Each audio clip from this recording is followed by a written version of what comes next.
বসন্ত মানেই নতুন রঙের আগমন, আর সে রঙের উৎসব সবচেয়ে সুন্দরভাবে ধরা দেয় চেরি ব্লসম পার্কে। ফুলের সমুদ্রে ঢাকা শহর, আকাশ থেকে ঝরে পড়া গোলাপি পাপড়ি আর মানুষের মুখে হাসি, সবকিছু যেন এক মুহূর্তে থামিয়ে দেয় সময়কে। স্বাগতম জাপানের চেরি ব্লসম পার্কের জাদুকরী ভ্রমণে।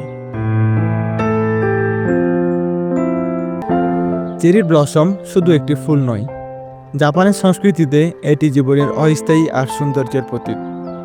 জাপানে শত শত বছর আগে থেকেই এই ফুলকে কেন্দ্র করে উৎসব হয়ে আসছে।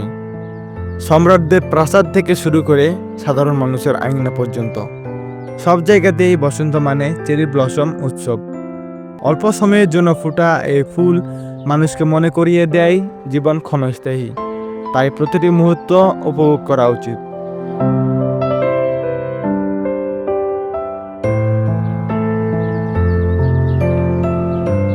জাপানে এই উৎসবকে বলা হয় হানামি, অর্থাৎ ফুল দেখা।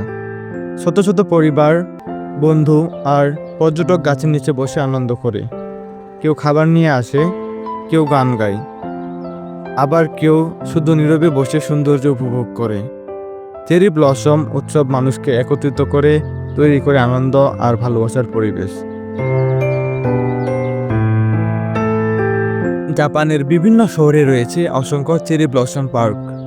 টোকিওর উয়োনো পার্ক, কিয়োটোর ফিলোসফার্স পার্ক আর ওসাকার কাসেল পার্ক, প্রতিটি জায়গায় ভিড় জমে পর্যটকদের।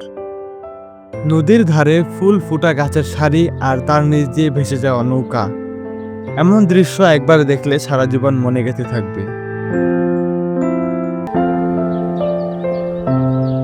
প্রতি বছর লক্ষ লক্ষ মানুষ আসে এই দৃশ্য দেখতে।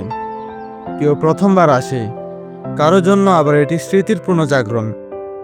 দিনভর ফুল উপভোগ করার পর সন্ধ্যায় যখন আলো ঝলমলে হয়ে ওঠে, তখন চেরি ব্লসম যেন নতুন রূপে হাজির হয়। দিনের উজ্জ্বল আলো আর রাতের আলোকসজ্জা, দুইভাবে চেরি ব্লসম পার্ক একবারে অন্যরকম অভিজ্ঞতা দেয়।